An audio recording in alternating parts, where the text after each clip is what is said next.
Olá, meus amigos, que a graça e a paz de nosso Senhor Jesus seja com todos. Ademir Nascimento, mais uma vez, estamos aqui com a programação, a mensagem do amor de Deus. Neste momento nós vamos trazer mais uma temática teológica. E hoje,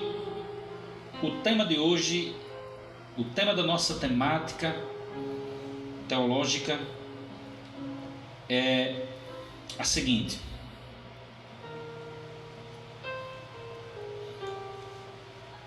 podemos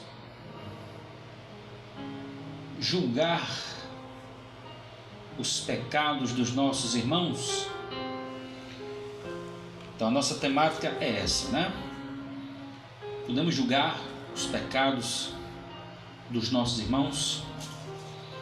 Então eu quero neste momento convidar você para nós lermos aqui um texto da palavra de Deus que se encontra no Evangelho segundo Mateus, capítulo 7, versículo 1 em diante, que nos diz assim.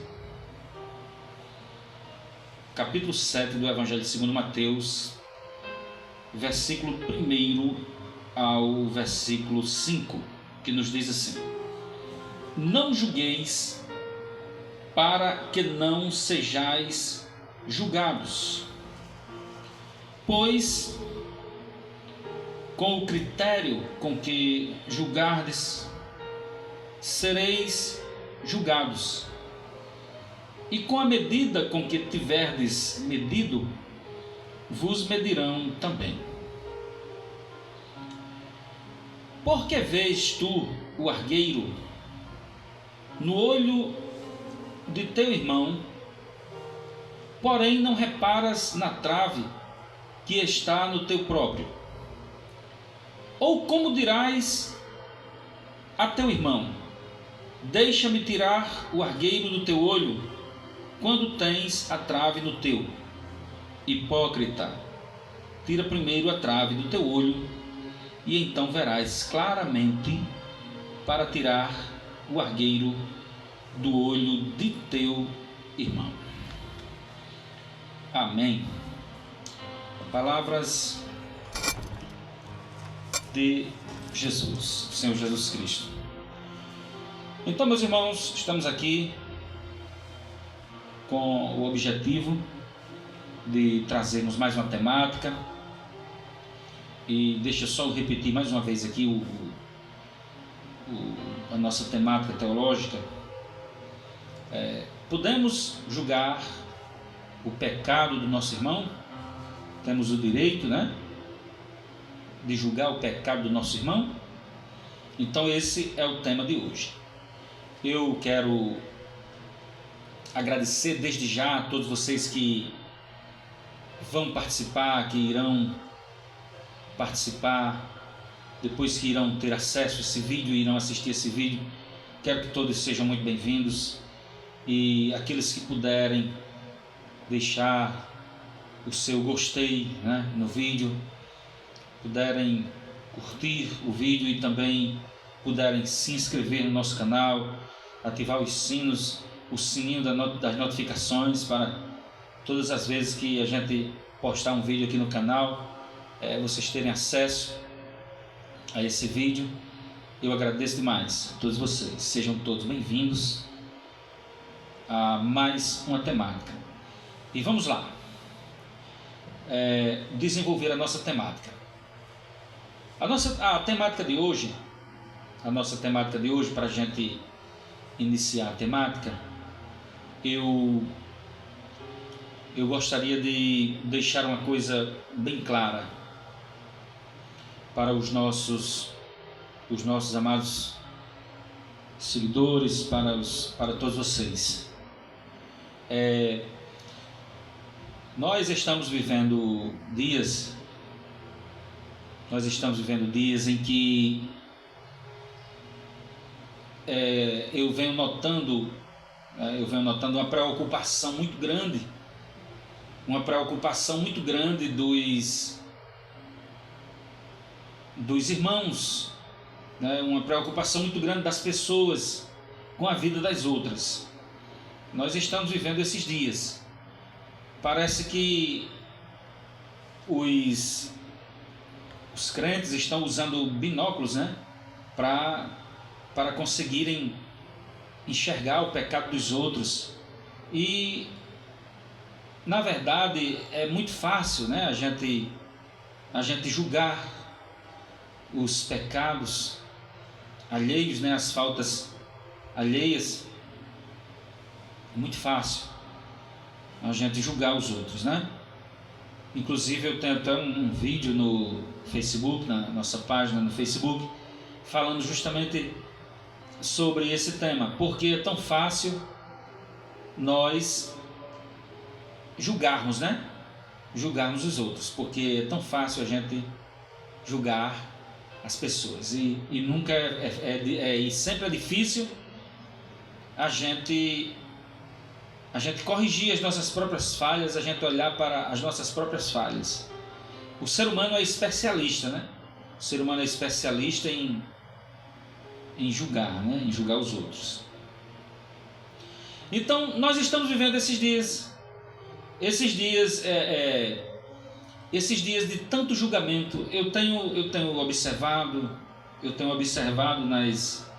nas redes sociais, no Instagram, né, em todas as mídias sociais que eu tenho acesso, eu tenho observado que a temática dos pregadores, as temáticas, elas estão muito pobres, as temáticas, a maioria das temáticas às quais eu tenho acesso, às quais eu tenho visto que estão muito pobres as temáticas, porque parece que não se tem mais outro tema, né? É uma preocupação, sabe, tão grande, a gente vê uma preocupação tão grande de julgar a vida dos outros, de apontar o pecado do irmão, do outro. Entendeu? Eu tenho observado isso.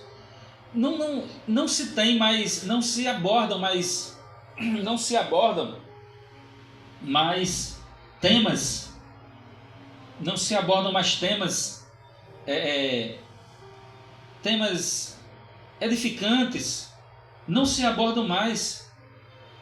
Parece que os pregadores não têm mais temas para pregar. E se nós observarmos, tem tantos temas bons, legais para se abordar, né? Que não seja o pecado do irmão, que não seja a falta do irmão, mas é uma preocupação tão grande, irmãos. O que eu quero dizer para vocês é que é uma preocupação tão grande com o pecado do outro, com o erro do outro, do irmão que, sabe, do irmão que adulterou, do irmão que fornicou, do irmão que se divorciou, que casou de novo pela segunda vez, pela terceira vez, o irmão que bebeu, o irmão que fumou, o irmão que, sabe, a irmã que depilou as pernas, a irmã que depilou as sobrancelhas, o irmão que fez tatuagem, sabe, é umas coisas que eu fico me perguntando assim. Outro dia eu postei num vídeo, eu entrei no vídeo e eu critiquei mesmo. Eu entrei no vídeo e perguntei assim: vocês estão com falta do que pregar? Né? Eu perguntei no vídeo: vocês estão com falta do que pregar, gente? É falta do que ensinar? É falta do que ensinar? Está faltando o que ensinar? Não tem temas mais não? Porque os temas é só isso. Você entra nessas redes sociais, nas mídias sociais, é isso. Não, o irmão que se divorciou, que casou de novo. O irmão que traiu, sabe? O irmão que traiu a esposa, que deixou a esposa, que abandonou a esposa, que expôs a esposa ao adultério. O irmão que fez uma tatuagem, a irmã que cortou o cabelo, que pintou o cabelo, que pintou as unhas, que está indo para a academia, que tá com roupa curta, que está assim. Meus irmãos, pelo amor de Deus, eu acredito que essas pessoas estão prestando um desserviço um desserviço para o reino de Deus. Essas pessoas estão prestando um desserviço, não é um serviço, não tem como, gente. Aí eu perguntei ao cidadão lá no vídeo dele, eu disse, olha, é falta do que pregar, eu vou sugerir uns temas para vocês. Eu vou sugerir uns temas, aí eu disse assim até para ele, eu vou sugerir uns temas para vocês tirarem, através desses temas que eu vou sugerir, vocês tirarem muitos crentes da ignorância espiritual, do analfabetismo teológico e espiritual que nós estamos vivendo. Porque tem crentes aí frequentando igreja, frequentando templo religioso há 40 anos. Mas o cidadão ou a cidadã não sabe nem o que foi o Concílio de Nicéia. Se você perguntar a ele assim, o que foi o Concílio de Nicéia, ele acha que você está chacotando ele, né? Tá dizendo tá falando em inglês talvez, está falando em aramaico para ele. Ele não vai entender. Se você perguntar assim, tem 40 anos de crente, se você perguntar assim, olha, o que foi o Concílio de Nicéia? O que é que o Concílio de Nicéia representou para você? O que foi que ele discutiu? Qual é a importância do Concílio de Nicéia para a ortodoxia bíblica? Ele não sabe nem o que é ortodoxia bíblica, enquanto mais ele não sabe nem o significado da ortodoxia bíblica, enquanto mais o que foi o Concílio de Nicéia. Então, gente, estão prestando um desfavor. Os pregadores estão prestando um desfavor ao reino de Deus, porque só sabem falar da vida dos outros. Eu não sei que preocupação é essa de vocês com o pecado dos outros, gente. Gente, bota uma coisa na cabeça de vocês. Ninguém vai pagar por pecado de ninguém, gente. Ninguém paga por pecado de ninguém. Cada pessoa responde pelos seus erros. Cada pessoa responde diante de Deus pelos seus erros. Sabe? Não adianta essa preocupação com o pecado de ninguém. Deus não vai cobrar de você o pecado de ninguém. Deus não vai cobrar. Sabe? Deus não vai cobrar. Gente, o que é que tem a ver? Olha, eu sempre digo uma coisa. O que está faltando na gente, antes de qualquer coisa, antes de espiritualidade, não sei o que, antes de qualquer coisa, sabe?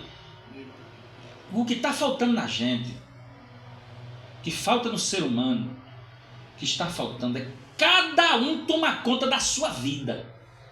Sabe? É cada um tomar conta da sua vida. Ninguém bate na casa do irmão perguntando se ele está precisando de alguma coisa, se ele já comeu, se ele já pagou as contas, se as contas dele estão em dia, se ele tem o que comer, se ele tem o que vestir, se ele está precisando de um medicamento, se ele está precisando de um remédio, se ele está precisando pagar uma água, uma luz, comprar um gás, talvez esteja sem gás. Ninguém bate na porta do irmão atrás disso, para ajudar, para saber como o irmão está. Mas julgar é o que as pessoas mais sabem. Aí agora vem para as palavras de Jesus, está aqui, que nós lemos, Mateus 7. Não julgueis para que não sejais julgados. Isso aqui é uma advertência de Jesus, olha. Não julgue para que você não seja julgado. Pois com o critério ou com a medida com que julgardes ou com que medirdes os outros, sereis julgados. Está aqui, com o critério, pois com o critério com que julgardes, sereis julgados, e com a medida com que tiverdes medidos, vos medirão também. Aí Jesus pergunta assim, antes de eu passar aqui para esse versículo, deixa eu dizer uma coisa aqui. Eu já vi muita gente julgar o pecado dos outros e depois cair no mesmo pecado. Já vi muito, muito. Eu estou com 28 anos que sirvo a esse Jesus maravilhoso, esse Deus maravilhoso. E como servo de Deus, como pastor, como ministro do Evangelho, eu estou há 25 anos na caminhada. E eu digo uma coisa para vocês. eu já vi muita gente que dava uma de certo, sabe? Que dava uma de todo certinho, que era mais certo, que era mais santo do que todo mundo. Eu já vi muita gente cair no mesmo pecado que julgava, que apontava, sabe? Muita gente, eu já vi. Muita gente julgar os outros e depois cair no mesmo pecado ou pior. Então, observe o que Jesus está dizendo. Não julgue, porque com o critério com que você julgar, você será julgado.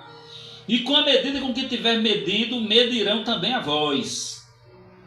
Aí, continuando no versículo 3, Jesus pergunta assim, ó: por que vês tu o argueiro, né, o pedaço de pau, né, o pedaço de pau que está no olho do teu irmão, porém não reparas na trave que está no teu próprio? Esse argueiro no olho do irmão significa uma falta leve. Uma falta leve, enquanto que a trave, né, a viga, a trave no olho do julgador, que está no próprio olho do julgador, pode representar uma falta moral grave, né? Pode representar uma conduta moral reprovável.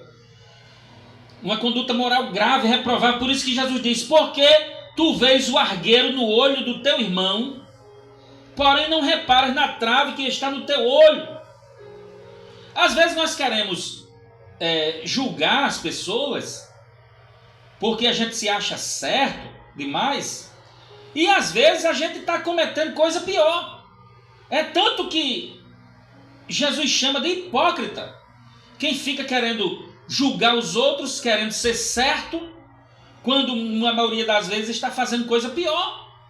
Está aqui, ele deixa claro, ó: por que tu vês o argueiro no olho do teu irmão, porém não reparas na trave que está no teu? Né? Então quem somos nós para querermos julgar, quando na verdade às vezes nós estamos cometendo falta pior? Às vezes nós estamos cometendo falta pior. Aí Jesus diz assim, ó: ou como dirás a teu irmão, deixa-me tirar o argueiro do teu olho, quando tens uma trave no teu? Olha aí, né? Às vezes a gente quer julgar o irmão até por uma falta até menor, uma falta menos grave, uma falta leve, e às vezes nós estamos cometendo coisas piores. É isso que a Bíblia está querendo dizer. Está claro aqui, ó, quando Jesus diz, ó: como dirás a teu irmão, deixa-me tirar o argueiro do teu olho, quando tens a trave no teu? Aí Jesus diz assim: hipócrita, tira primeiro a trave do teu olho, e então verás claramente para tirar o argueiro do olho de teu irmão. Algumas pessoas entendem aqui, né, alguns teólogos,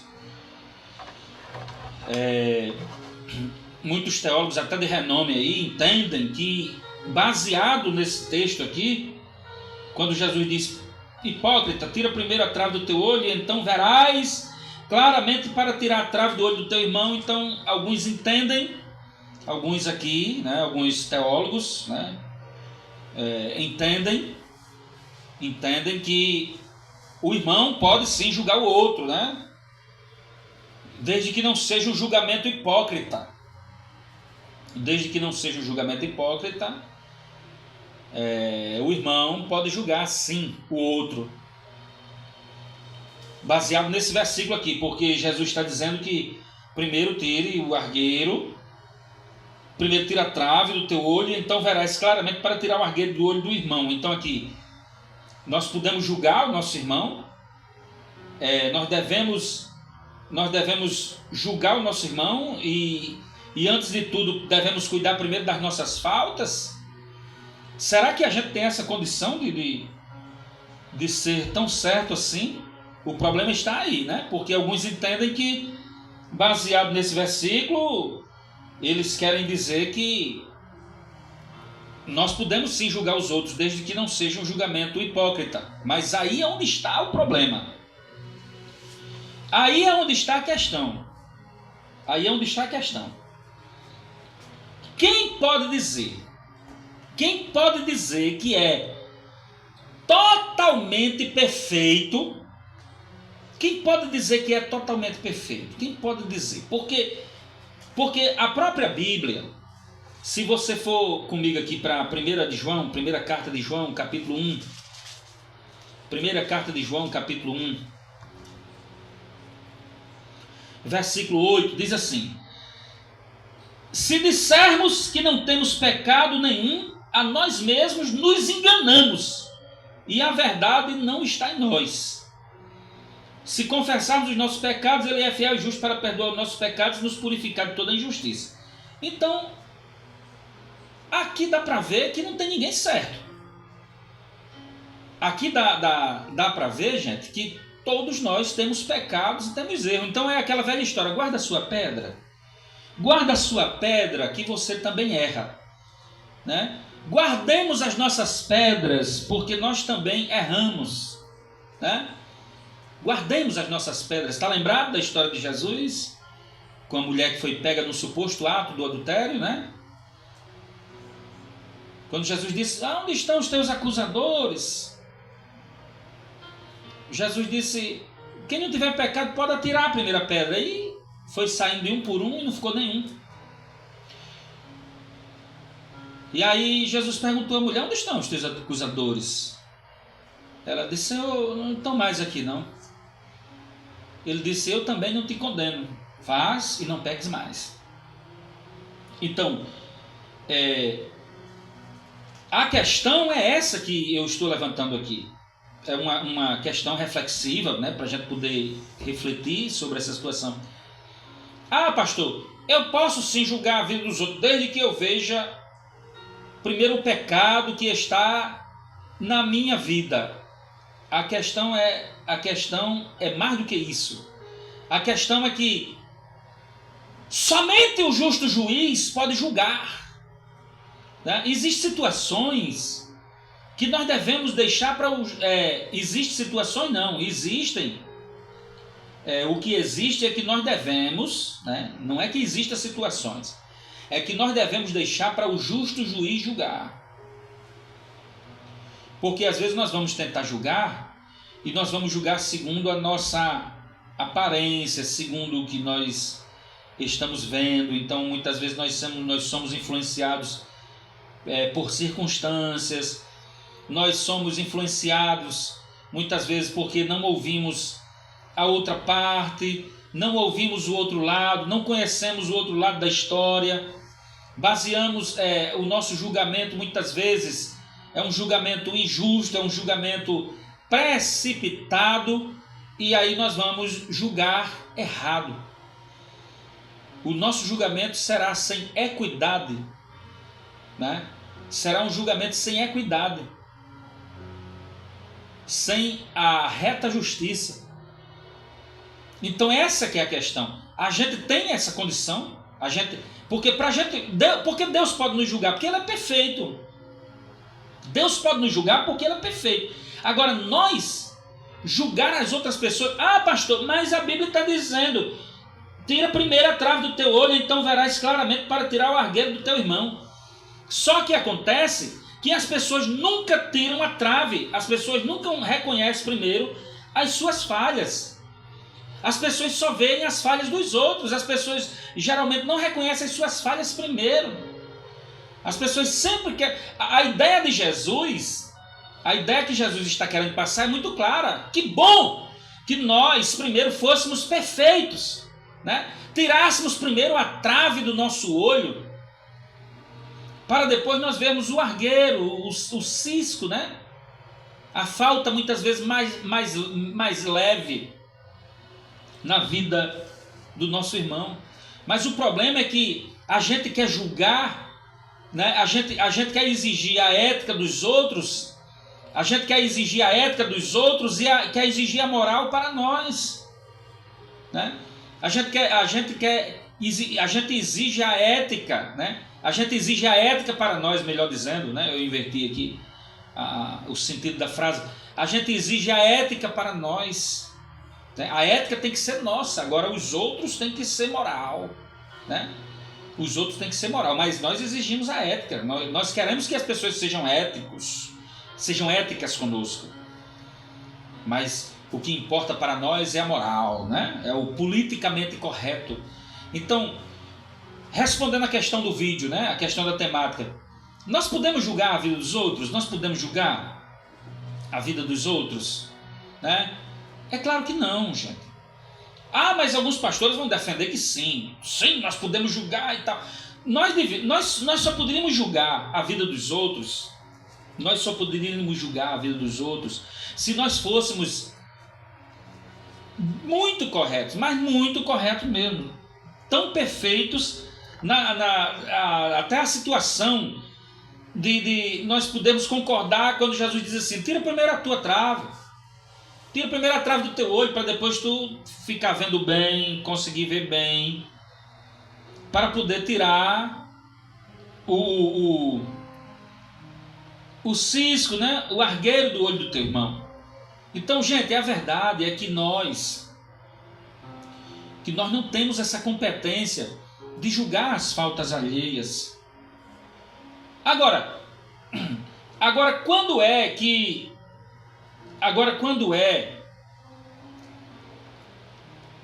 nós podemos julgar? Quando é que nós podemos julgar as faltas? Quando é que cabe um julgamento? Quando é que cabe um julgamento para o nosso irmão? O julgamento cabe quando aquela falta do irmão nos atinge, certo? Quando a falta, aquele pecado, né? O pecado do irmão nos atinge. Digamos que um irmão seja desonesto com o outro, roube o outro, furte alguma coisa do outro,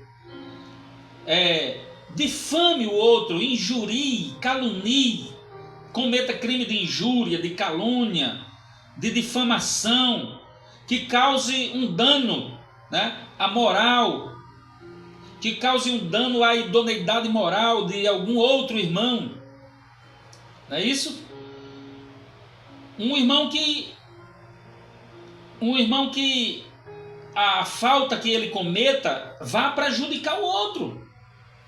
Aí nesse caso se encaixa dentro do que Jesus falou aqui, ó.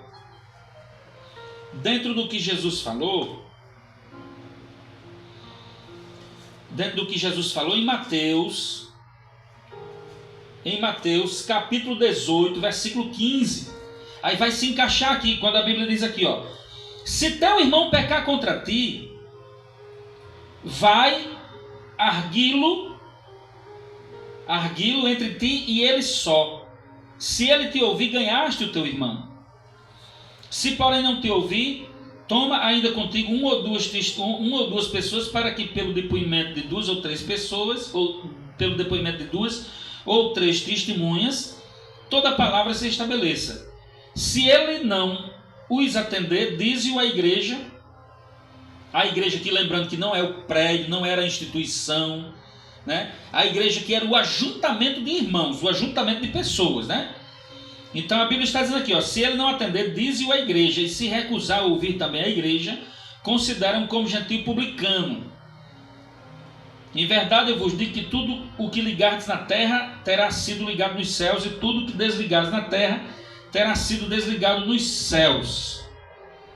Em verdade também vos digo que se dois entre vós sobre a terra concordarem a respeito de qualquer coisa que porventura pedirem, ser-lhe-á concedido por meu Pai que está nos céus. Porque onde estiverem dois ou três reunidos em meu nome, ali estou no meio deles. Certo?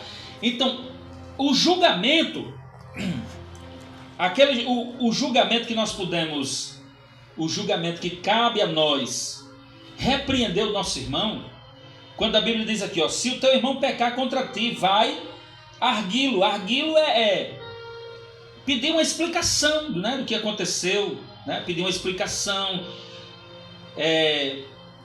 significa chamar a atenção dele, significa repreendê-lo, pô-lo à prova, né, a teste. Então, se um irmão errar contra mim, um irmão fez algo que eu não gostei contra mim, que eu achei que feriu a minha moral, a minha idoneidade moral, feriu os meus princípios, então eu o chamo em particular. Eu não vou expor a vida do irmão, eu vou chamá-lo em particular e conversar com ele, dizer: olha, você fez tal coisa, assim, assim, assim, que me prejudicou, né?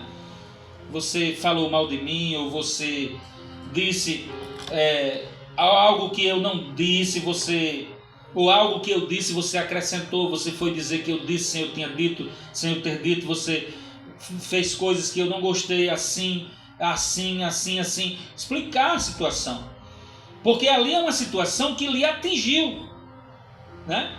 Lhe atingiu. Então, por exemplo, o irmão foi desonesto com você, então você vai chamá-lo, né? Olha, você foi desonesto comigo e tal, tal. E aí você vai esperar a pessoa, né, lhe pedir perdão, reconhecer o erro. Agora, aí a pessoa reconhecendo o erro, a Bíblia diz: ganhaste teu irmão. Aí se encaixa dentro da palavra de Pedro. Mais à frente, aí a Bíblia diz no versículo 21 do capítulo 18 do Evangelho segundo Mateus: então Pedro, aproximando-se, lhe perguntou: Senhor, até quantas vezes meu irmão pecará contra mim que eu lhe perdoe? Até 7 vezes? Respondeu-lhe Jesus: não te digo que até 7 vezes, mas 70 vezes 7. Isso aqui é um número simbólico. A gente sabe que o que Jesus queria dizer aqui era o seguinte: perdoe sempre. Perdoe sempre. Então, que a obrigação do cristão é perdoar as faltas uns dos outros. A questão é essa. Então, pronto. Aí tem muita gente que liga essa questão aqui. Tem muitos pastores que ligam essa questão do Evangelho segundo Mateus. Ele liga essa questão à instituição religiosa, né? Ele liga a questão da instituição religiosa. Aí entra aqui na questão da disciplina eclesiástica, né? Que ele vai dizer o seguinte, eles vão dizer o seguinte, que as autoridades eclesiásticas, né, quem tem o poder de julgar e disciplinar os irmãos que estão em faltas, né, que cometeram pecados, que tem que ser julgados mesmo pela igreja, pela instituição religiosa. Mas aqui a Bíblia não está falando de igreja no sentido de instituição. A Bíblia está falando aqui no sentido de uma comunidade, no sentido de uma comunidade de irmãos, onde um fere o outro, né? Onde um fere o outro, peca contra o outro, e o outro chama para repreendê-lo, para tentar erguê-lo, para tentar convencê-lo do seu erro. E uma vez ele se convencendo do seu erro, pede desculpas, e se tiver como reparar aquele dano, aquele erro causado, ele vai reparar o dano, e fica ali uma questão entre o irmão e o outro. Uma questão, fica ali uma questão particular entre o outro. Agora, se caso ele não quiser ouvir, ele não quiser se arrepender do seu pecado, então ali se chama mais 2 ou 3 testemunhas, de acordo com a Bíblia, e para que a palavra seja confirmada, para que o irmão, mais uma vez, ele tenha a oportunidade de se arrepender. Não se arrependendo, aquelas 3 testemunhas leve o caso para a igreja. A igreja aqui não é a instituição religiosa, é a comunidade de pessoas, não é o templo em si. Porque naquele tempo não tinha nem instituição religiosa, não tinha nem placa de igreja. As pessoas não tinham carteiras de membro, não tinham placa de igreja, não existiam as denominações religiosas nesse tempo.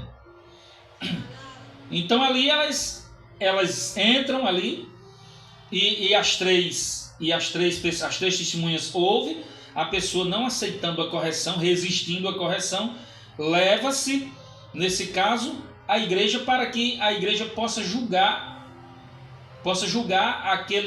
aquela situação. Aí vem a grande questão aqui desse texto. Para você que é leigo, né? Para você que é leigo, talvez você não saiba disso, mas cabe a mim a responsabilidade de trazer aqui a verdade. A grande questão desse texto é que diz assim: se teu irmão pecar contra ti, esse contra ti, ele está aqui em parêntese, colchete, melhor dizendo. Então isso significa dizer que ele está aqui separado, ele está à parte, porque ele não faz parte dos originais mais antigos, né, dos autógrafos, né, da Bíblia mais antiga. Essa aqui é a grande questão. Que alguns teólogos entendem que esse contra ti, por não fazer parte do original, quando a Bíblia diz se teu irmão pecar contra ti, então eles dizem o seguinte, que esse procedimento ele não se aplica a uma questão pessoal, mas essa questão do pecado do irmão, ela vai se aplicar a qualquer conduta pecaminosa por parte daquele que comete o erro, daquele que comete o pecado, daquele que comete a falta. Então aí, só que nós temos uma questão aqui,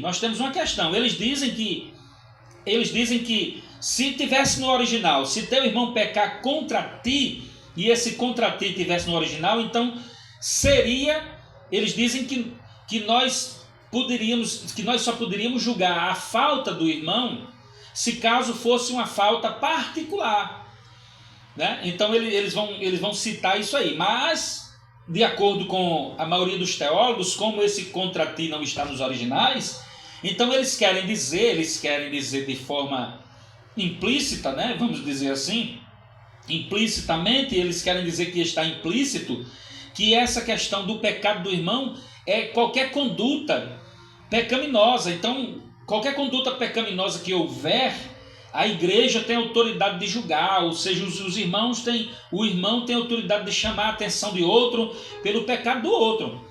Só que eles estão esquecendo que no versículo 21, logo no versículo 21, que é contexto do versículo 15, o versículo 21 é contexto. Aí Pedro está dizendo assim, então Pedro, aproximando-se, lhe perguntou a Jesus: Senhor, até quantas vezes meu irmão pecará contra mim? Olha aí. Então é contexto. Aí qual é a saída deles? Muitos teólogos dizem assim, não, mas esse caso do versículo 21 é diferente. É diferente. Diferente por quê? Né? Diferente por quê? É contexto. É contexto. Eles querem dizer que o contra ti não está nos originais, né?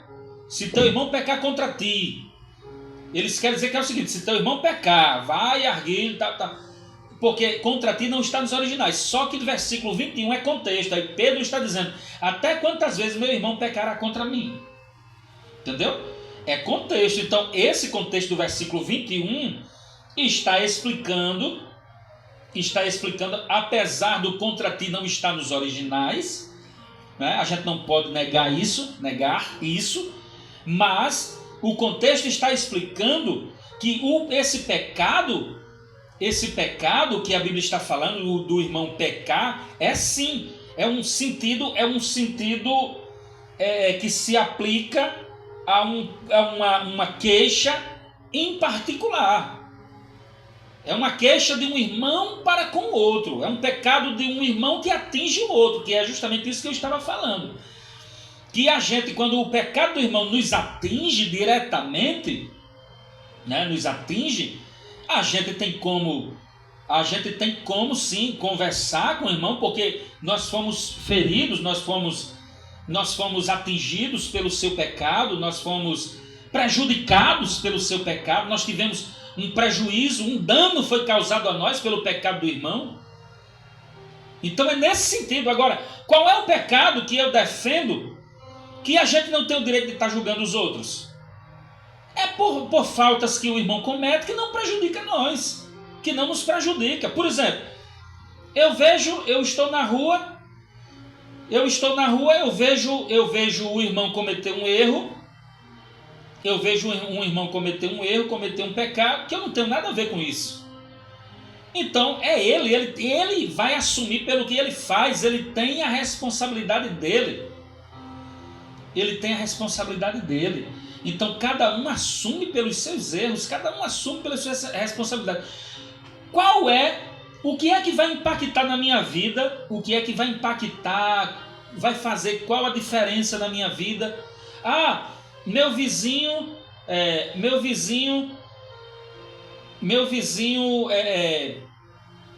tem um relacionamento homossexual, homoafetivo, né? A minha vizinha tem um relacionamento homossexual. O meu vizinho fuma droga, é viciado em drogas. Irmãos, o que isso vai atingir na minha vida? O que isso eu tenho a ver com isso, gente? Pelo amor de Deus. Outro erro também, por isso que eu digo, o bom senso é importante fazer parte das nossas vidas. Cada um vive a sua vida, gente. Cada um vive a sua. Eu quero saber de nada, quem está pecando, quem pecou, quem não sei o que. Não quero, gente. Eu quero saber da minha vida, tomar conta da minha vida, cuidar da minha vida. Porque eu não sou suficiente e perfeito para querer julgar ninguém, sabe? A não ser que seja na questão em que o pecado que o irmão esteja cometendo me prejudique diretamente. Eu passei ali, vi o irmão da igreja da qual eu faço parte, ou que não seja da mesma igreja, só porque ele se diz que é irmão. Eu vi ali ele saindo dentro de um motel com uma mulher que não é a esposa dele. Aí eu pergunto para vocês, o que é que eu tenho a ver com isso? Eu posso redarguir alguém, eu posso chamar a atenção, eu posso erguer alguém. No caso, se a pessoa chegar para mim e se abrir comigo e disser assim, olha, pastor Adami, eu estou cometendo tal falta, tal erro, me aconselhe, me ajude a sair dessa situação, o que é que eu faço, tal. Então ali, como foi me pedido um conselho, como foi me pedido um parecer, uma ajuda, então ali eu tenho autonomia sim, para naquele momento eu chegar e aconselhar, e dar um conselho. Isso faz parte do bom senso. Então eu chegar ali e aconselhar aquela pessoa. Chegar e dizer, irmão, já que você me pediu um conselho, eu vou lhe aconselhar assim, assim, assim, aconselhar. Agora, eu jamais vou chegar para ninguém e dizer, não, fulano, você está errando, você está errado, você está assim e assado, porque a pessoa vai dizer o seguinte, rapaz, é o seguinte, sou eu que pago minhas contas no final do mês. Primeiro, a pessoa vai dizer assim, eu lhe pedi alguma opinião? Pronto, eu já vou ficar com a cara mexendo, porque a pessoa vai dizer assim, quem vai pagar pelos meus pecados sou eu. Eu sei que eu estou errado. Porque se alguém está errado, sabe que está errado. Não precisa ninguém estar chamando atenção. Se alguém sabe que está errado. E às vezes o meu julgamento, também a gente tem que ter cuidado, porque às vezes a gente quer julgar os outros com os nossos próprios princípios, com a nossa própria forma de pensar, de ver as coisas. E não é assim. Porque às vezes também o erro na vida do nosso irmão, que a gente está querendo julgar, às vezes não é um erro, é apenas muitas vezes um preconceito, é apenas uma ideia formada que nós temos, que a gente olha para os outros e a gente acha que aquilo é pecado. E às vezes não é. E eu convido até você para assistir um vídeo nosso que fala justamente sobre o pecado. Você coloca lá na minha página, Ademir Nascimento, aí você coloca lá o pecado, ou se não, a hamartia, né? Hamartia. Coloca lá que a hamartia significa no grego pecado, né? A doutrina do pecado. Então, coloca lá Ademir Nascimento, a doutrina do pecado. Aí você vai ver. Eu abordo essa questão. Porque a gente tem que ter cuidado, porque nem tudo que a gente acha que é pecado é. Porque pecado não é o que a gente acha. Eu posso achar, né, que algo seja pecado para mim, mas de fato, às vezes não é. É só porque eu tenho uma mentalidade formada sobre tal coisa. Às vezes eu tenho um entendimento formado, uma mentalidade já formada, pré-concebida, sobre tal coisa, mas eu nunca parei para raciocinar aquilo ali, para refletir sobre aquilo ali, para pensar criticamente, reflexivamente sobre aquela situação. E às vezes muitas vezes a gente acaba impondo os nossos próprios entendimentos para a vida dos outros. E isso significa o quê? que muitas vezes a gente quer julgar os outros com a nossa própria régua.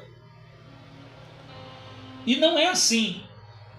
Porque como eu deixo bem claro no meu vídeo lá, quando vocês tiverem acesso, né, o meu vídeo sobre o pecado, eu faço uma distinção entre moral e ética. E eu explico bem direitinho que as questões morais, a influência, a igreja no que eu falo é no sentido de instituição religiosa, ela sofreu uma tendência moralista, que veio da filosofia moralista e que se introduziu dentro da igreja. Tanto que a maioria dos pecados que a igreja hoje diz que é pecado, ela veio de tendência, essas tendências foram moralistas.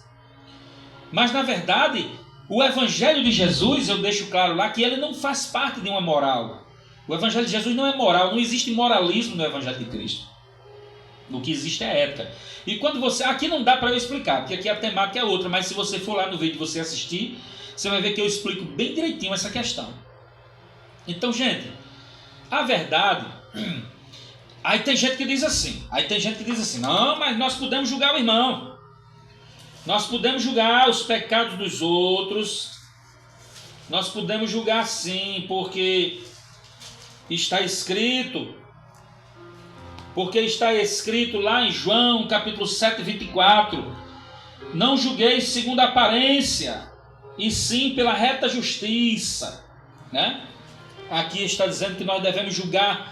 Nós podemos julgar, desde que seja pela reta justiça, mas não a vida dos outros naquilo que não nos atinge, né? Aquilo que nos atinge, sim. A gente pode usar esse versículo aqui, mas lembrando que o contexto aqui de João 7,24, né? Deixa eu só me certificar aqui se é isso mesmo. João 7,24. O contexto aqui é outro. Claro que a gente não julgue aquilo que não nos atinge. Se não está nos atingindo, não vamos julgar. Agora, o que é o certo? Quando a gente precisar fazer algum tipo de julgamento, a gente julgue sim, segundo a reta justiça, com equidade, para não fazer julgamento injusto e julgamento precipitado. E para isso tem as autoridades. É aí que entra a questão das autoridades. As autoridades estão aí para julgar as faltas das pessoas, né? Quem comete algum tipo de crime, quem é acusado por algum tipo de crime, vai responder conforme a lei, tendo o seu direito de ampla defesa e ao contraditório, né? Tem direito de constituir um advogado, tem direito de se defender de alguma acusação. Então, isso cabe à lei dos homens, né? Julgar com reta justiça. E nós, como cristãos, se um dia a gente precisar julgar, né, a falta de algum irmão que pecou contra nós, que falhou contra nós, que a gente também possa julgar, né, julgá-lo, né, também dando o direito dele se defender e julgar com reta justiça e equidade, para não julgar segundo a aparência e fazer julgamentos precipitados sobre a vida das pessoas. Então, os seres humanos, infelizmente, têm essa tendência, né? Os seres humanos são especialistas em julgar a vida dos outros. É impressionante como as pessoas querem julgar a vida dos outros. Porque eu vi meu irmão pecar. Olha, quando eu estava na ativa pastoreando, não deixei de ser pastor, fui ordenado desde o ano 2000, já fazem 25 que eu estou como pastor, estou nessa carreira, nessa incumbência. Mas assim, na minha atividade como pastor, nunca permiti que nenhum membro chegasse e viesse inventar a história do outro sem ter provas e sem ter certeza daquilo que estava falando. É tanto que eu dizia, olha, se um dia vocês vierem falar algo do seu irmão, não venha sem provas, não venha com essa história, não, porque eu fiquei sabendo, porque fulano me disse que Beltrano tinha dito, que Cicrano falou, que não venha não. Eu deixava bem claro, porque se você vier inventar conversa das outras pessoas e você não tiver prova do que você está dizendo, quem vai ser disciplinado é você. Eu deixava bem claro. Então, tem pastores por aí que são fracos, eles aceitam conversinhas, Tem líderes religiosos aí que aceitam conversinhas. A pessoa chega e muitas vezes diz uma coisa que nem tem certeza do outro irmão, nem tem certeza, quando pensa que não, já está lá o mexerico, a fofoca, né? O disse-me disse, lá dentro da igreja, e o pastor muitas vezes acata isso aí, aceita isso aí. Então isso, e às vezes isso dá uma confusão grande, vai parar em delegacia, muitas vezes vai parar nos tribunais, né? Dos juízes seculares, dos juízes da terra, né? Da justiça da terra. Então isso é muito complicado, esse tipo de coisa. Então assim, não dá ouvidos. Eu deixava bem claro, eu dizia, olha, não aceito conversa e nem fofoca aqui de ninguém. Se você chegar e vier dizer alguma coisa, venha com provas. Você venha acusar outro, venha com prova e venha com fundamento, porque eu vou chamar, vou botar os dois de frente e vou procurar saber o que foi que houve, o que foi que aconteceu. Eu não aceito o negócio de conversinha, não. E assim, graças a Deus, apesar de eu ter tido alguns problemas nessa área como pastor, tive alguns problemas sim, de irmãos que se levantavam contra irmãos, que isso aí sempre existe, né? Irmãos que se levantavam contra um outro, que muitas vezes queria acusar o outro e falar mal dos outros, mas eu nunca aceitava uma conversa, uma acusação contra outra pessoa sem antes ter provas. Deixar bem claro isso. Então, é isso aí. Eu não tenho para que estar julgando vida de ninguém. Então, voltando para o que eu disse no início do vídeo, a gente tem que ser muito certo para querer estar julgando a vida dos outros. E eu pergunto a vocês, quem é que é certo? Quem é que é certo? Porque o nosso pecado só é diferente. Uns pecam por uma coisa, outros pecam por outro. Uns não pecam por uma coisa, mas acabam pecando por outra. Não cai numa coisa, mas acaba caindo noutra. E assim não tem ninguém perfeito. Então por isso que eu digo que ninguém tem autonomia para querer julgar ninguém. A menos que seja algo muito grave que o meu irmão cometa contra mim, que me prejudique diretamente, aí sim eu tenho como tentar tomar as providências, eu tenho como levá-lo até as autoridades eclesiásticas, né? A situação até as autoridades eclesiásticas, depois de tentar convencê-lo a se arrepender do seu erro. Caso ele não se arrependa e for algo muito grave, que tenha tomado proporções muito graves, eu tenho que levar às autoridades eclesiásticas. E caso seja necessário também, levar até as autoridades penais, as autoridades constituídas, né? A lei penal, responsabilizá-lo na lei penal, na lei dos homens, responsabilizá-lo também civilmente, na esfera civil. Eu posso também penalizar alguém que me prejudicou, né? Então é por aí. As coisas são por aí. Digamos que um irmão tenha sido desonesto com o outro, né? Dois irmãos que façam parte de uma igreja, né? De uma instituição religiosa.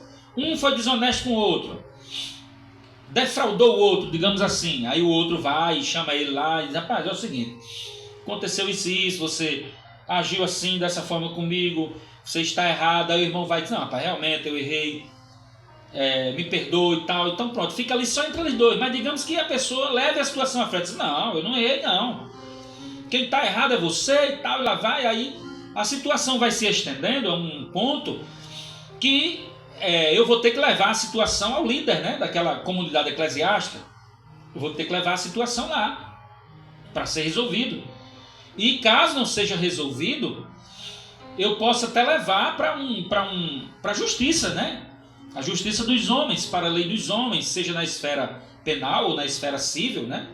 Eu vou levar, porque ali exige-se um reparo, porque eu fiquei prejuízo, eu sofri um dano moral ou um dano material, né? Então eu fui prejudicado de certa forma. Então nesse ponto sim, eu tenho o direito de julgar, sim, eu tenho o direito de julgar, porque minha moral pode ter sido ferida, foi ferida minha moral, né? Eu posso ter tido danos materiais e isso é injusto. A Bíblia deixa claro que nós devemos sermos honestos, né? As pessoas tem que ser honesto uns para com os outros, não agir com desonestidade, nem com mentiras, nem mentir para com os outros. Então é isso aí. Por exemplo, um irmão chega e diz que eu fiz uma coisa sem eu ter feito, né? E me acusa de algo que eu disse sem eu ter dito, ou de coisas, né, que eu fiz sem eu ter feito. e isso gera uma proporção que me fere moralmente, que me causa um dano moral, então eu tenho que exigir um reparo daquilo ali. Tem que haver justiça, uma reta justiça para aquilo ali. Eu só não posso julgar injustamente. Então eu posso sim pedir reparação daquele dano e posso até ir para a justiça para pedir a reparação daquele dano, dependendo da gravidade da situação. Então é isso aí. Mas o pecado do meu irmão que não me atinge, o que eu posso fazer é orar por ele. O que eu posso fazer é orar, né? É tanto que, olha o que é que a Bíblia vai dizer aqui, ó. Olha o que é que a Bíblia vai dizer. 1 João capítulo 5, versículo 16, ó. Ele está dizendo aqui, ó: se alguém vir a seu irmão cometer pecado, não para a morte, pedirá a Deus que lhe dará a vida aos que não pecaram para a morte. Há pecado para a morte, e por esse não digo que rogue. Certo? Então, qual é o pecado para a morte que João está falando aqui? É a blasfêmia contra o Espírito Santo. É a blasfêmia. O pecado para a morte que a Bíblia está falando aqui é a blasfêmia contra o Espírito Santo. Mas se o meu irmão está pecando, eu vejo meu irmão pecar, o pecado dele não está me atingindo. Não está me atingindo. Ele não me pediu minha opinião sobre o pecado dele. Será que ele não sabe o que está fazendo? Sabe. Ele sabe. Eu já vi pessoas que, agora, não cabe a mim chegar, a não ser, como eu disse, ele, nessa ressalva, se ele me pedir uma opinião, uma ajuda, pastor Dani, me ajuda, eu estou precisando, estou errando assim, assim, assim, não estou sabendo lidar com essa situação. Aí cabe a mim, mas enquanto eu tiver bom senso, eu não vou falar nada, eu não vou procurar. O que eu posso fazer é orar por ele, que a Bíblia está dizendo: se viu o seu irmão pecar, ore por ele. Agora, sendo uma falta que me prejudique diretamente, aí sim, aí eu vou e converso com ele. Nessas situações, nessas circunstâncias as quais eu já expus aqui para vocês. Certo? Então eu vejo muita preocupação aí, muita preocupação.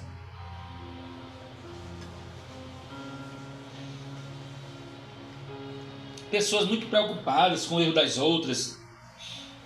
Aí eu fui e disse assim, eu disse, gente, eu entrei no vídeo lá, aí eu disse assim, tá faltando o que vocês pregarem, né?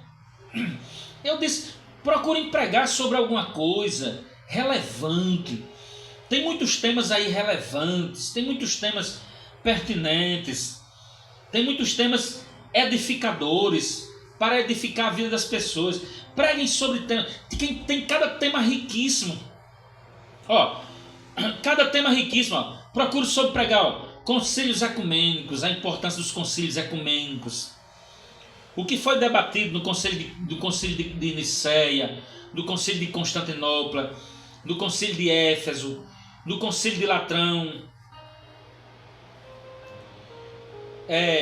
A questão da teologia patrística, da era patrística, dos pais da igreja, o que foi debatido entre os pais nicenos, pós-nicenos, os pais apostólicos, os polemistas, os apologistas. Procurem debater isso. Olha, crítica textual, manuscritologia bíblica, variantes bíblicas, os rolos do Mar Morto, a comunidade de Qumran, a questão da inspiração bíblica, das teorias da inspiração bíblica, a ortodoxia, a neo-ortodoxia, o liberalismo teológico. Então procure debater isso, evangelho sinódico, período interbíblico ou intertestamentário. A questão da teoria das fontes, a questão das línguas originais, grego, hebraico, aramaico, a questão da cultura judaica, a questão da reforma protestante, das causas da reforma protestante, as causas, né? A questão das causas religiosas, as causas políticas, as causas econômicas da reforma religiosa. Então tem muito tema rico para se abordar, mas os pregadores ficam perdendo tempo na internet. O irmão que divorciou e casou de novo está vivendo em pecado. Você que está vivendo em pecado, você que não sei o quê. Irmãos, o que diabo é viver em pecado para vocês? Irmão? Porque isso chega até a me irritar, sabe? Porque, não, o irmão que está no pecado, o irmão que está vivendo em pecado, irmão, a Bíblia diz lá, ó, se dissermos que não temos pecado, somos mentirosos. Eu vou ler aqui de novo. Está aqui, ó.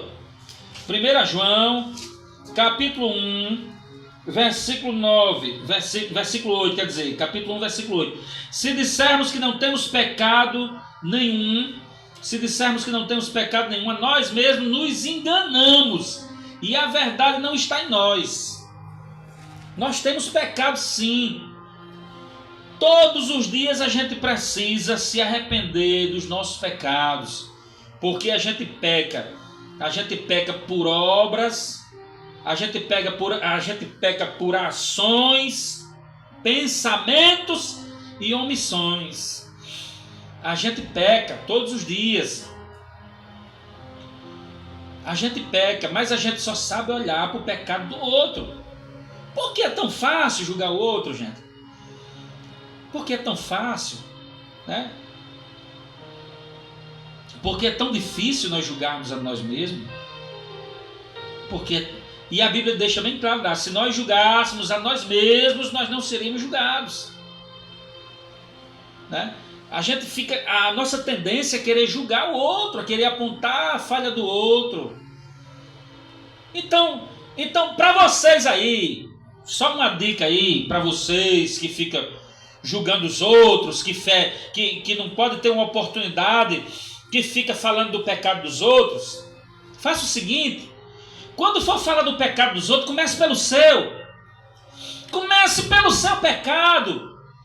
Fica mais bonito você começar pelo seu pecado. Você dizer, irmãos, eu vou falar aqui do pecado de fulano, de beltrano, de ciclano, mas eu quero começar pelo meu. Eu quero começar aqui pelo meu. Porque se nós antes de nós falarmos dos pecados dos outros, se a gente começasse pelo nosso, a gente iria ter vergonha. A gente ia até desistir de falar dos pecados dos outros. Porque os nossos, muitas vezes, são piores. Os nossos são piores. Viu? E o que Deus mais abomina é a hipocrisia. É a questão da hipocrisia. Então começa pelo teu. Quando tu for falar sobre os pecados dos outros, porque quem fala sobre os pecados dos outros acha que é muito certo, né? Mas eu volto a repetir aquela frase que eu sempre gosto de usar. Uma torneirazinha apertada demais, quando você viu uma torneira apertada demais, é porque tem vazamento.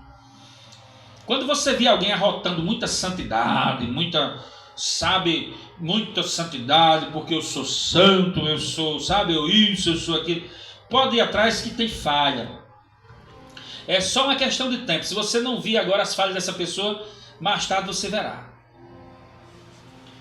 Então vocês aí que ficam metendo pau na vida dos outros, né, que ficam expondo o pecado dos outros, que ficam mandando os outros se converter, se convertam primeiro. E quando for falar do pecado dos outros, fale do seu primeiro. Fica mais bonito, é mais justo falar do seu pecado. Porque vocês que gostam de falar do pecado dos outros, de fazer questão de abordar o pecado dos outros, vocês analisarem bem aí, coloquem a mão na consciência, e vejam os maus pensamentos que vocês têm, sabe? Vejam, façam uma autorreflexão interna, façam, e percebam que vocês são piores, né? Que às vezes nós queremos julgar os outros, mas nós somos piores. Nós somos piores do que, às vezes, nós cometemos erros piores. É isso que eu estou querendo dizer. E a gente fica nessa mania. Então, se a gente colocasse a mão na consciência, se a gente colocasse a mão na consciência. Se essas pessoas que gostam de falar sobre o pecado dos outros, elas colocassem a mão, pudessem colocar a mão na consciência. Elas iriam fazer como aquelas pessoas que soltaram aquelas pedras, quando Jesus disse: quem não tiver pecado pode jogar pedra, pode atirar a primeira pedra. E aí no instante começaram a soltar as pedras e foram embora, porque botaram a mão na consciência. Ah, se todo mundo que ficasse acusando as outras colocasse a mão na consciência e começasse a olhar para dentro de si e dissesse assim: poxa, realmente eu tenho mais pecados do que essa pessoa que eu estou acusando. E pudesse dizer assim: ah, eu sou um verme, né? Porque aquilo que eu quero fazer, o bem que eu quero fazer eu não faço, mas o mal que eu não quero fazer eu acabo fazendo.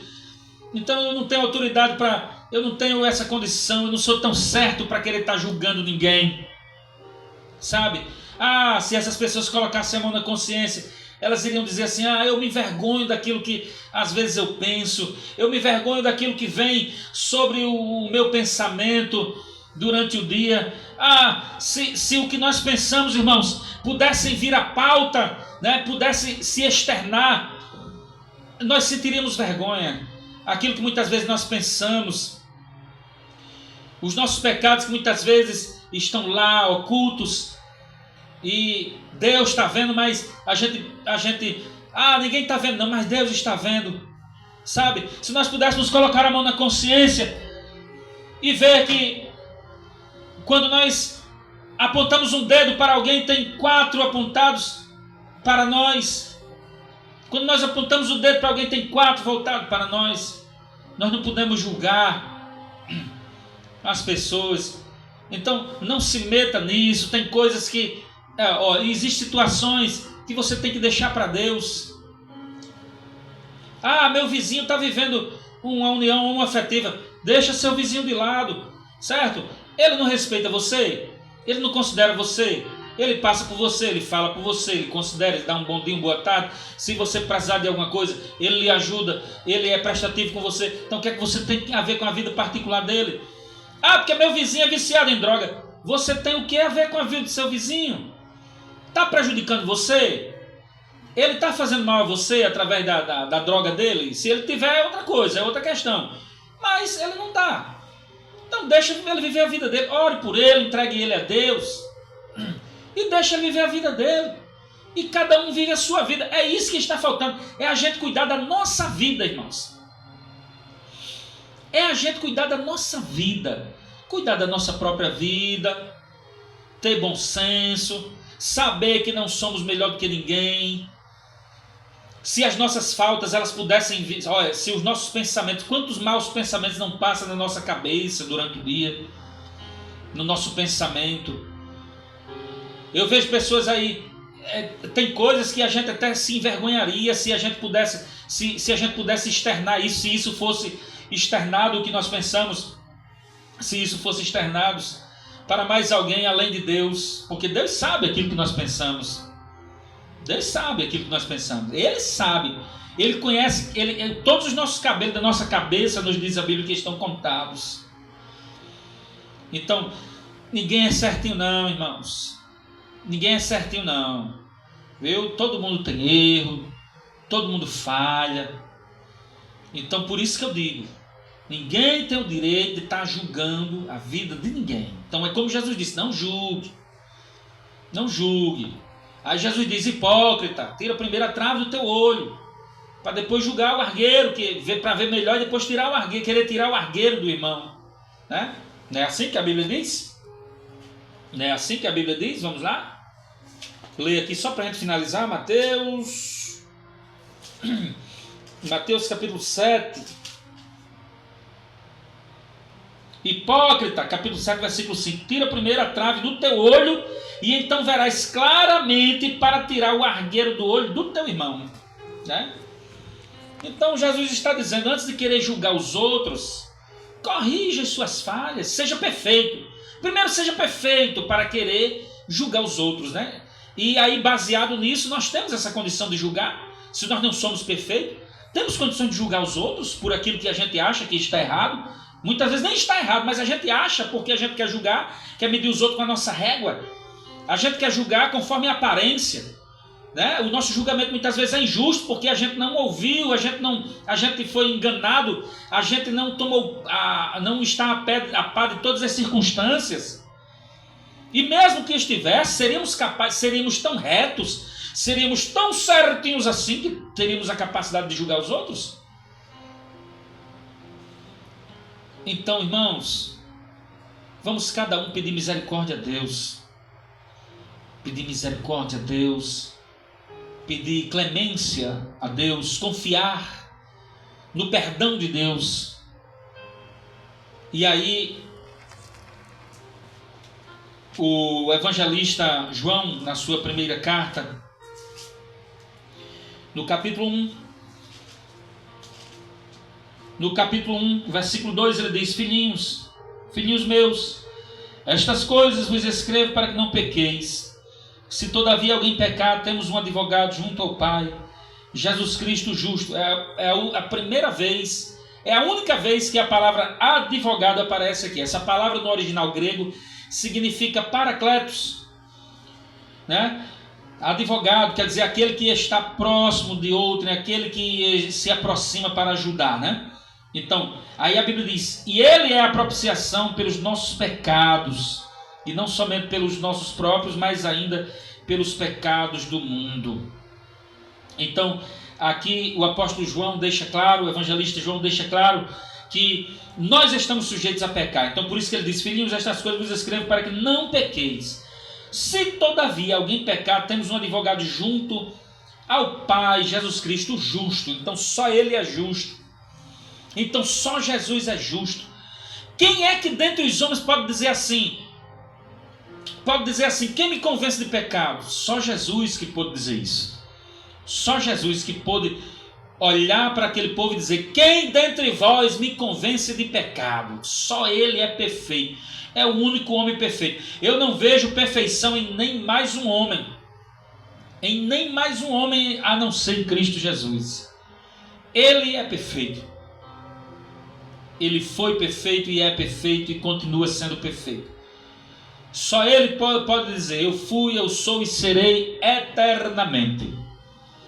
Mas nós, falhos, pecadores, não tem ninguém mais certo do que ninguém.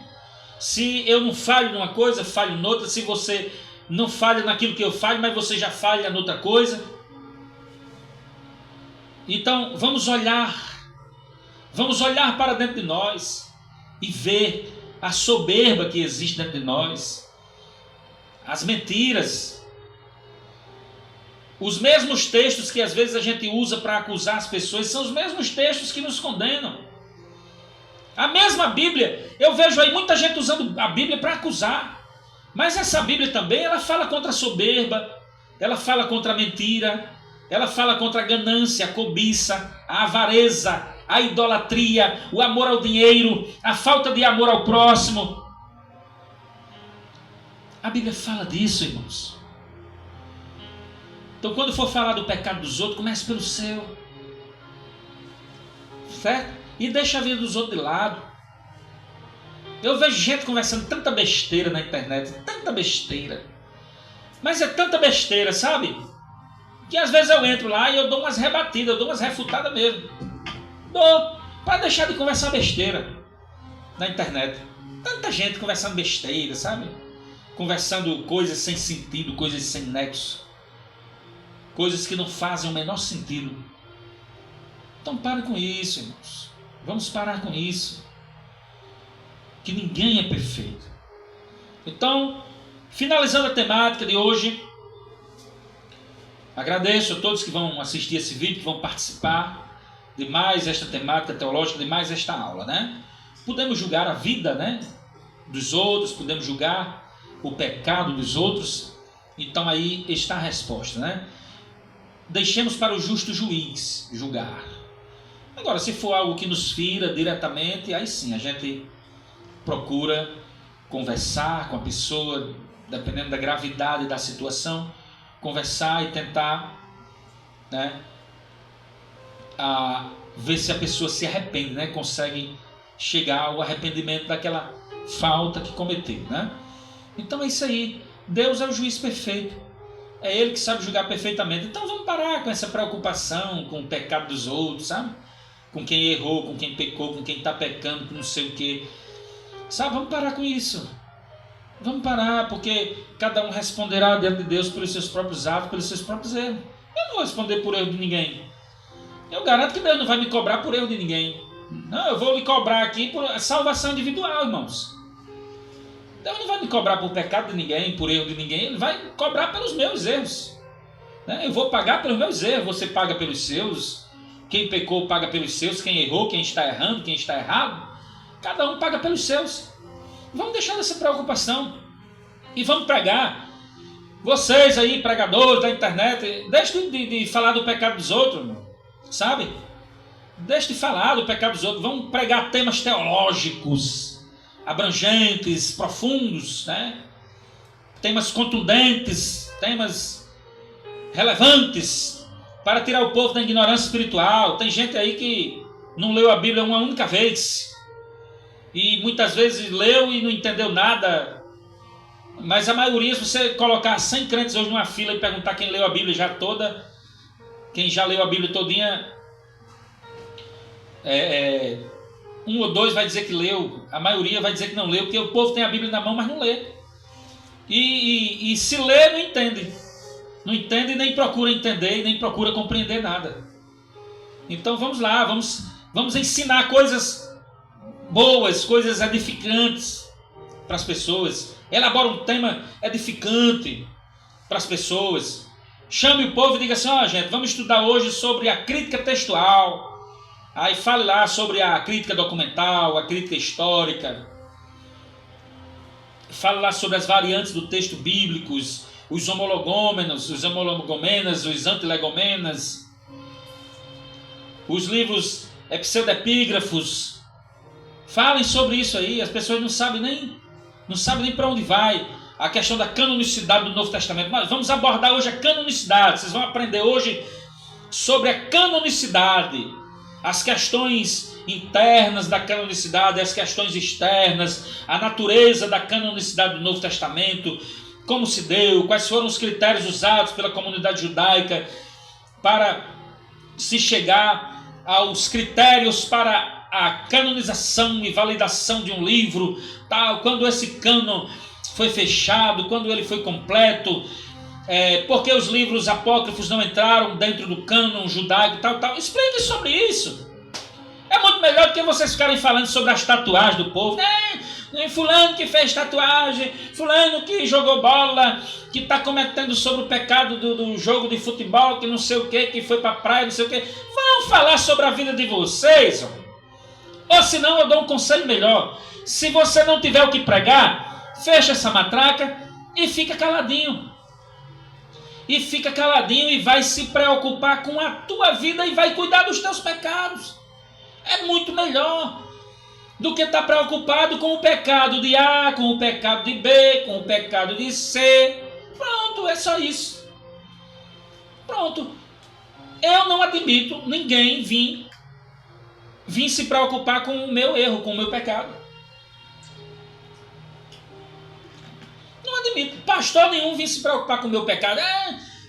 Pastor nenhum, porque eu não concordo com isso, não concordo com aquilo. O problema é seu. Eu estou muito bem resolvido com aquilo que eu penso. Eu estou muito bem resolvido com aquilo que eu penso. O que você pensa de mim não é um problema meu. Eu não tenho problema com isso. Eu estou resolvido. Pastor Nemi, mas eu não concordo com o que você come. O problema é seu.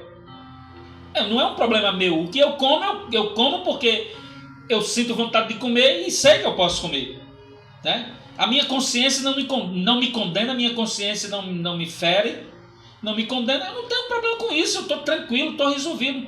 Mas se o problema é com você, se você está preocupado com aquilo que eu faço, né, ou com aquilo que eu deixo de fazer, isso é um problema seu, unicamente seu e não meu. Não me coloque nessa situação, porque eu não tenho nada a ver com isso. Certo? Então, é bom senso, irmãos. É um chá de bom senso, é cada um tomar um chá de bom senso, cuidar da sua vida e deixar a vida do próximo de lado. Amém? Então, que Deus abençoe a todos e até uma outra próxima oportunidade. Aqui eu me despeço de vocês, Pastor Ademir Nascimento, e numa próxima ocasião estaremos juntos mais uma vez. Que Deus os abençoe grandemente, de um modo todo especial. Que Deus os abençoe. Graça e paz em Cristo a todos, em nome de Jesus.